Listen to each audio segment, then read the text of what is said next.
Saudações, irmãos. Nós vamos dar início a mais um tempo de estudo da Palavra de Deus. Esta aqui é a nossa última mensagem do mês da família, né? Hoje, dia 31 de maio de 2020. Nós vamos trabalhar hoje um texto de 1 Coríntios, capítulo 7, versos 6 a 9, depois o 25 e 27, depois também o 39 e 40. O tema da mensagem de hoje é Nunca Estamos Sozinhos, o chamado divino para viver só. Farei a leitura, se puder acompanhar em sua Bíblia, diz assim, Palavra de Deus. Isto vos digo como concessão e não por mandamento. Quero que todos os homens sejam tais como também eu sou. No entanto, cada um tem de Deus o seu próprio dom. Um, na verdade, de um modo, outro de outro. E aos solteiros e viúvos digo que lhes seria bom se permanecessem no estado em que eu também vivo. Caso, porém, não se dominem, que se casem, porque é melhor casar do que viver abrasado. Versículo 25. Com respeito às virgens, não tenho mandamento do Senhor, porém dou a minha opinião, como tenho recebido do Senhor a misericórdia de ser fiel. Versículo 27. Estás casado? Não procure separar. Estás livre de uma mulher? Não procure casamento. Versículo 39 e 40. A mulher está ligada enquanto vive ao marido, contudo, se falecer o marido, fica livre para casar-se com quem quiser, mas somente no Senhor. Todavia será mais feliz se permanecer viúva, segundo a minha opinião, e penso que também eu tenho o Espírito de Deus. Vamos fazer uma oração e a gente dá prosseguimento? Pai, em Tua presença somos gratos pela Tua misericórdia, pelo Teu amor, pelo dia que temos vivido até aqui. Agora, ó Pai, quando estudamos a Tua palavra, fala ao nosso coração, instrua-nos, ó Pai, para crescermos na graça do conhecimento do Senhor. Obrigado pelo tempo, Pai, que temos tido esse mês de estudo, ó Deus, a respeito da família. Aplique, ó Pai, em nosso coração e desperta em nosso coração um desejo ardente de viver, ó Pai, cada vez mais íntegra e fielmente para a glória do Teu santo nome.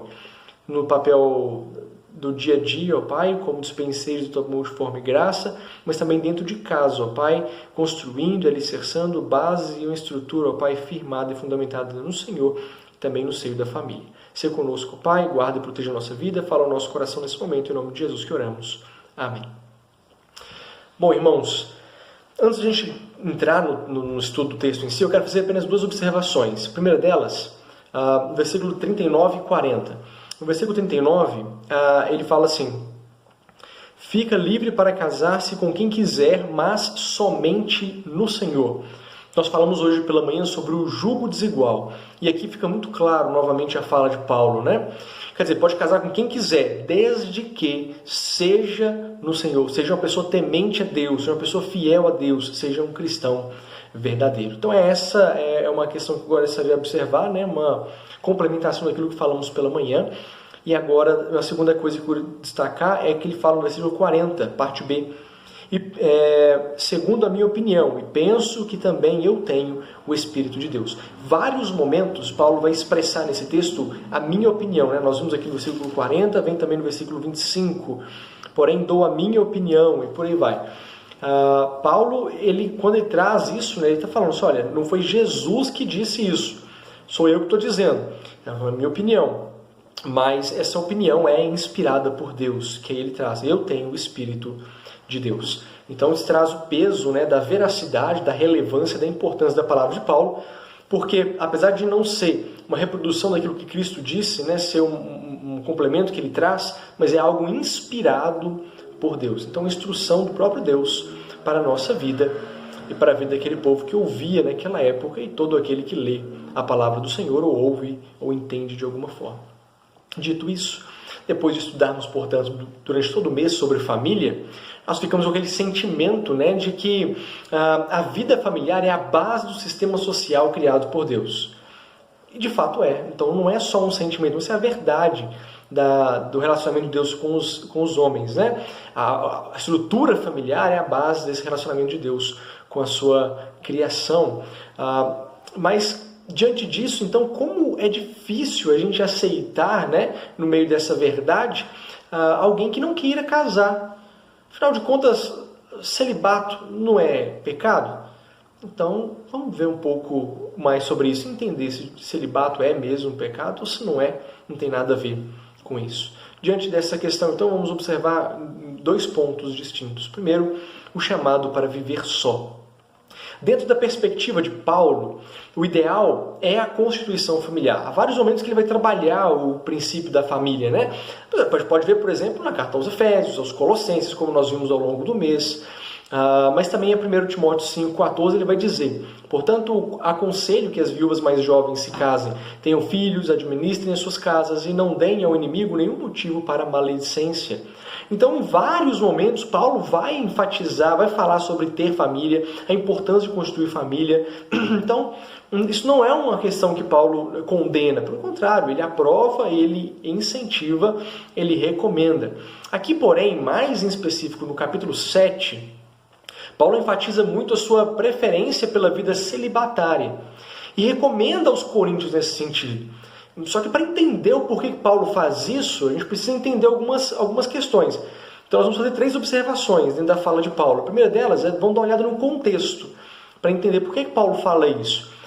Então, olhando o contexto, ao escrever a carta, Paulo vinha de uma série de provações, de lutas, por ser cristão, pregador do evangelho como missionário.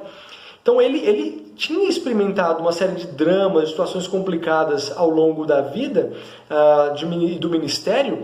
Então ele estava vindo com uma carga muito grande, né, de experiências difíceis, né, como pregador do evangelho.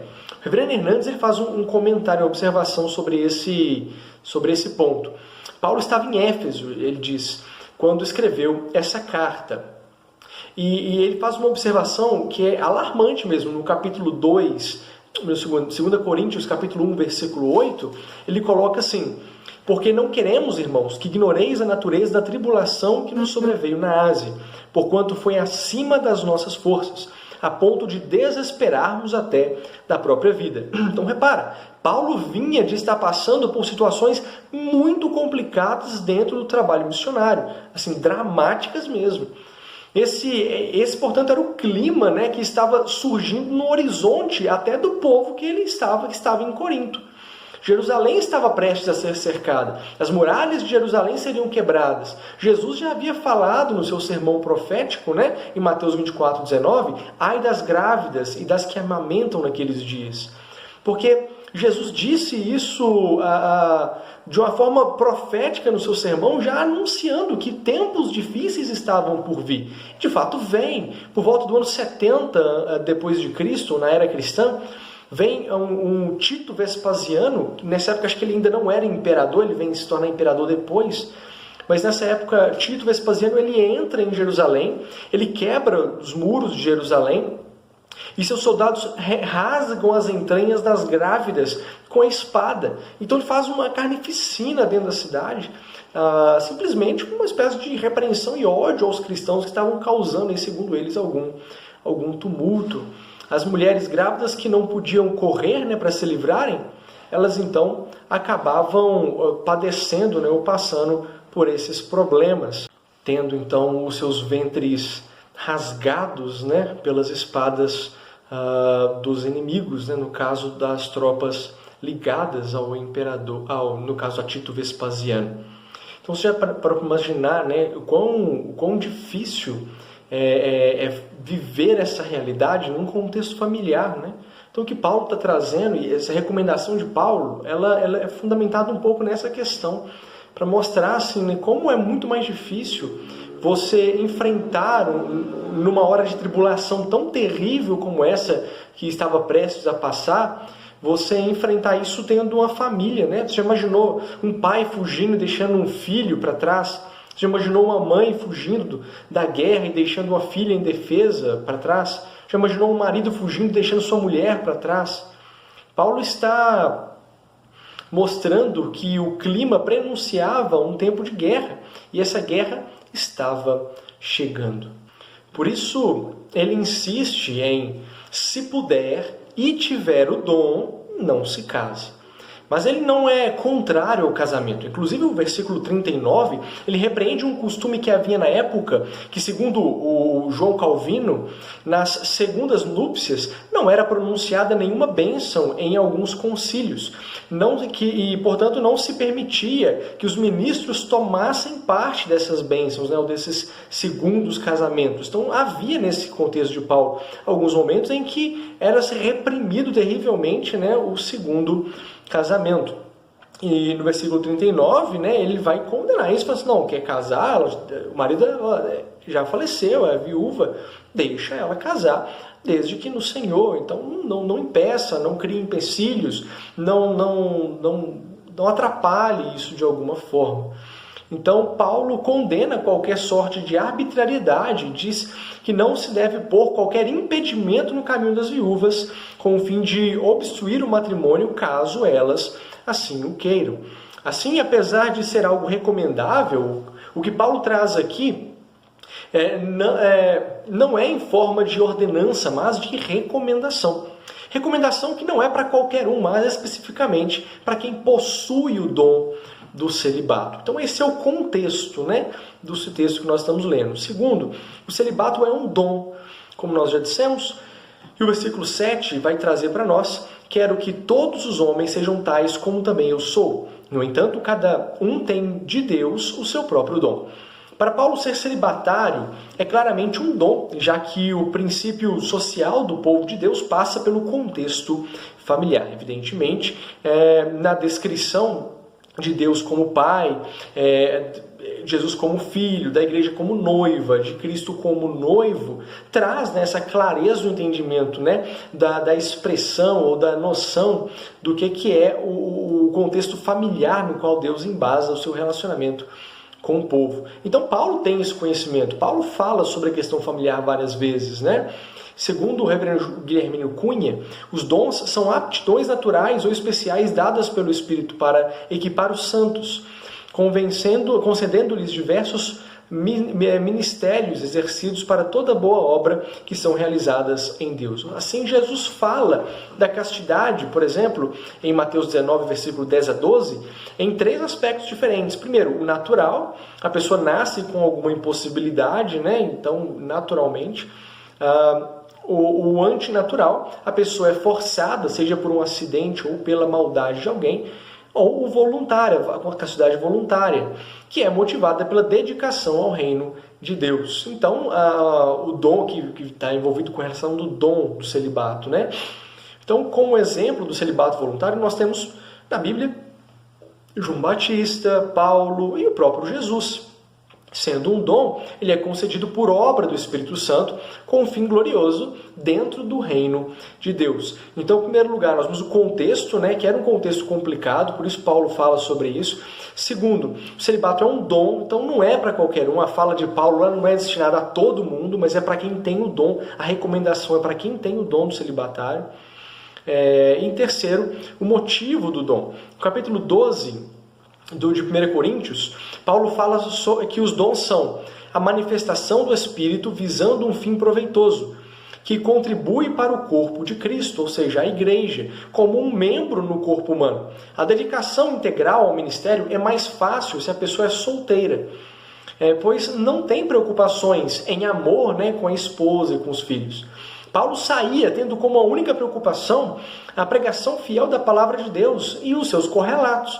Então ele não se importava com nada para trás, porque a única coisa que ele precisava fazer era seguir para frente, pregar o evangelho até o dia que Deus o chamasse para a glória eterna. Então não havia nenhuma preocupação que um pai de família tem, a esposa, os filhos, que uma mãe tem com os filhos, com o marido, e por aí vai. Então essa realidade de ser solteiro na obra do Senhor, isso ajudava muito Paulo, né? Paulo, então, ele vivia essa realidade de uma maneira muito natural. E por isso ele recomenda, porque na experiência dele isso era algo muito positivo. Agora, por exemplo, coloque-se no lugar de Paulo, para você entender um pouco a perspectiva dele. Diante das suas múltiplas viagens e perigos, sendo preso aqui, açoitado ali, de cadeia em cadeia. Agora você imagina tudo isso com uma esposa do lado, grávida ali do Paulo Júnior. Você imagina que situação que Paulo ia viver, os dramas muito maiores que ele ia passar, e talvez ele até desistisse de determinadas empreitadas, simplesmente por amor à sua esposa. Há um momento, e aos seus filhos, há um momento em que Paulo precisa voltar para Jerusalém, ele é alertado várias vezes de que não vá, porque lá vai ser emboscado, você vai ser preso, eles vão até te matar, é perigoso, não vá para Jerusalém. Mas ele falou assim, olha, para mim o viver é Cristo, morrer é lucro, eu estou indo porque Deus me mandou ir para lá, eu não tenho preocupação com nada. Possivelmente seria uma realidade diferente se ele estivesse ali com a esposa e com os filhos. Talvez o medo, a preocupação é diferente. Então, na perspectiva de Paulo, e ele que tinha um dom do celibatário, isso para ele era algo que ajudava ele na pregação do Evangelho, ajudava ele a tocar o seu ministério de maneira desimpedida. Então, ele mesmo diz, né, em alguns momentos, que quem se casa deve cuidar do seu casamento. Portanto, você não pode viver assim, sem nenhuma preocupação. Você tem que estar ali preocupado com sua família, com sua esposa, com seus filhos, com seu marido, com seus filhos. Você tem que ter essa preocupação. Então, isso é bíblico, né? Você casou, agora é sua responsabilidade. Então, isso acaba sendo diferente a forma de se dedicar ao ministério do Senhor. Então, nessa perspectiva, Paulo fala sobre o celibatário e recomenda, né, que isso seja uma prática daquelas pessoas, desde que tenham o dom para isso. Assim, o celibato é um chamado de Deus para que pessoas específicas possam dedicar sua vida integralmente no serviço do Senhor, levando consigo o mínimo de preocupações possível para um evangelismo em um país perseguido, entre tribos isoladas, ou mesmo um ministério itinerante, né, pelos rincões do país. Claro que, deixa eu fazer um parênteses aqui, né, uma observação. Claro que isso, o celibato não é uma condição para que isso seja feito. Se tiver o dom celibatário e a pessoa viver dessa forma, isso talvez seja facilitado. Mas a gente tem vários e vários, inclusive talvez seja a maioria, de missionários em países distantes, em tribos indígenas, pelos rincões do país, casado, com filhos, e não há nenhuma dificuldade nisso, né? Deus usa misericórdia, Deus conduz o ministério de acordo com a ferramenta que ele tem, né? E vai dirigindo da maneira como bem lhe apraz. Mas é claro que, como Paulo traz para nós, se eu tivesse o dom e não tivesse nenhuma família, isso facilitaria muito para que a pregação seja feita de uma maneira mais desimpedida. Então fica aí essa observação. Então, o primeiro ponto, né, que nós destacamos dessa mensagem de Paulo é que o chamado para viver só, né? Vimos então que é um chamado de Deus, que é um dom de Deus a pessoas específicas para ser cumprido dentro do reino de Deus. Segundo, solteiro sim, sozinho nunca. Fora do contexto religioso, essa frase representa uma vida devassa e promíscua. Mas quando pensamos no âmbito cristão, pensamos no dom da castidade associado à constante presença de Deus na nossa vida. Então entendemos uma relação ainda mais íntima e profunda de Deus na vida da pessoa, de modo que, através da ação do Espírito Santo e de tantas outras ações de Deus que nós vamos ver, a pessoa de fato nunca está sozinha. A verdade seja dita, em nossa cultura nós temos muita dificuldade em aceitar e entender pessoas cristãs que simplesmente não querem se casar.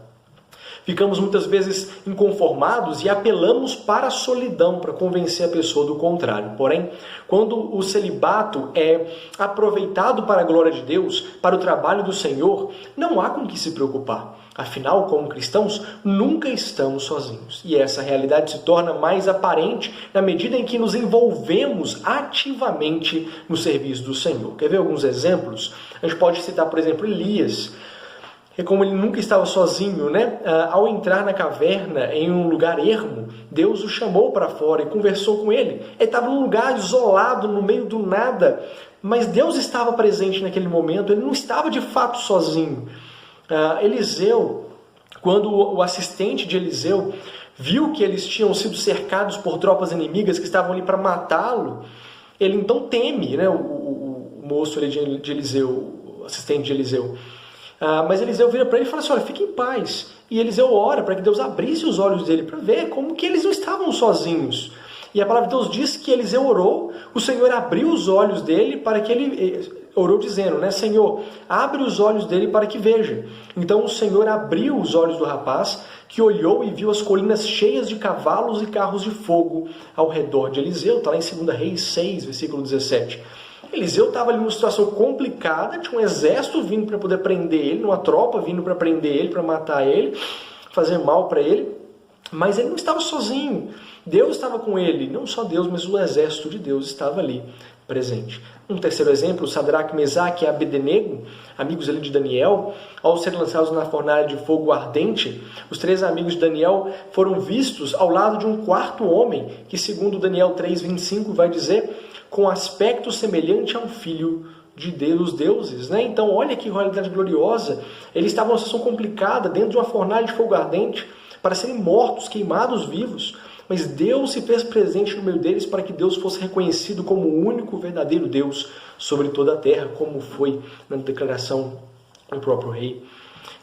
E no quarto, cada um de nós. Então, além desses exemplos que nós temos a nossa vida como testemunho vivo de que nós não estamos sozinhos. Tanto Mateus 28:20 como 1 Coríntios 3:16 vão dizer assim, ensinando-os a obedecer a tudo o que eu lhes ordenei, e eu estarei sempre com vocês até o fim dos tempos. E também o Espírito de Deus habita em vós, então nunca estamos sozinhos quando temos Jesus como Senhor e Salvador da nossa vida.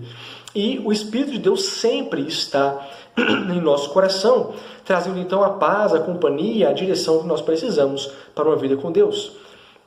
Estes, entre tantos outros exemplos, nos mostram claramente como Deus se faz presente em nossas vidas, por causa da presença do Espírito de Deus em nossa vida. Então nós nunca estamos sozinhos. Então estes e tantos outros exemplos, né, nos mostram claramente que Deus se faz presente em nossas vidas. Então, movidos, né, pelo dom do celibato e dedicados ao serviço do Senhor, nós vemos várias pessoas que trabalharam na obra do Senhor e de fato não viveram uma solidão, né? Eles trabalharam, dedicaram ao Senhor, mas sempre estavam ali repletos cercados de pelo menos uma pessoa ao seu lado, grande maioria das vezes. E quando estavam de fato sozinhos, era por questões específicas, e ainda assim eles sentem e vivem e presenciam e vivenciam a presença de Deus na vida deles. Cito aí Elias, Eliseu, João Batista, Jesus, Paulo, todos eles, né, nós vemos sempre cercados pelo menos de uma pessoa, e quando sozinhos por motivos específicos, eles têm a presença de Deus claramente em sua vida. Então, o fato de ser celibatário não significa que você está sozinho.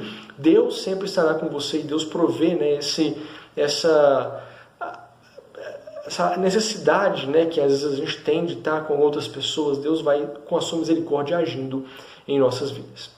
Deus, em sua infinita misericórdia, portanto, traz paz ao coração, amizades, apoiadores, intercessores, de modo que a vida não é vazia, mas repleta do amor de Deus.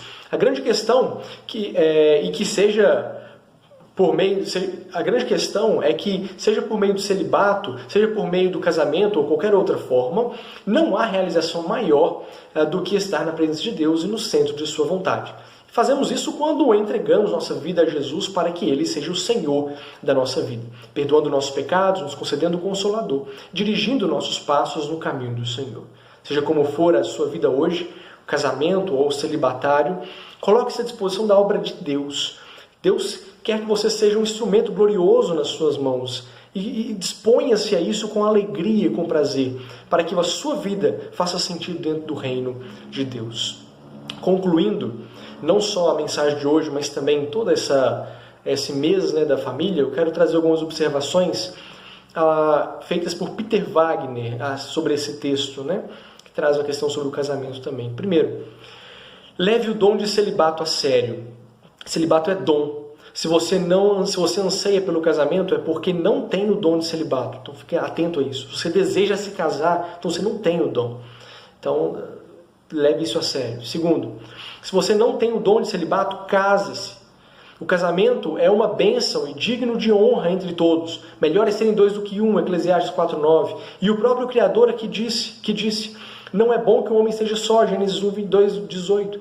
Portanto, diz que é melhor casar do que viver abrasado. No capítulo 7, versículo 9, né, Paulo fala. Então, tudo isso mostra, né, se você não tem o dom de celibato, se case. Não fica solteiro enfrentando tentações e provações. Se você está para se casar, certifique-se que o seu futuro marido ou esposa seja uma pessoa convertida, que nós falamos pela manhã sobre o julgo desigual. Então tenha certeza que você está casando com uma pessoa temente a Deus. Cuidado com o julgo desigual, que traz muito prejuízo. Se você está casado com uma pessoa incrédula, faça todos os esforços necessários para manter o seu casamento, para ser bênção na vida dessa pessoa. Mencionamos também mais sobre isso pela manhã.